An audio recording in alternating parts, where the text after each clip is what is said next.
Mesdames, Messieurs, bonsoir. La situation à nouveau très tendue dans le cercle de Nyono, région de Ségou. Rappelons qu'il avait été conclu en mars dernier un accord entre les djihadistes de la Katiba Massina et les chasseurs traditionnels d'Ozo. Cet accord de cessez-le-feu avait permis, au prix des concessions faites aux djihadistes sur le port du voile ou les décisions de justice, de mettre un terme aux affrontements meurtriers qui ensanglantaient la zone depuis des mois.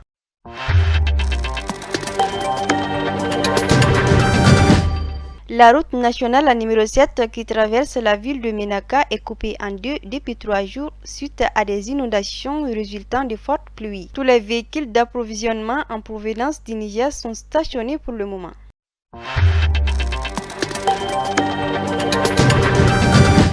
À la sous-région, le bilan s'est alourdi en Afrique du Sud avec au moins 72 morts dans des violences et plus de 1200 personnes ont été arrêtées. Les pillages sont toujours en cours même si un calme précaire règne dans le pays.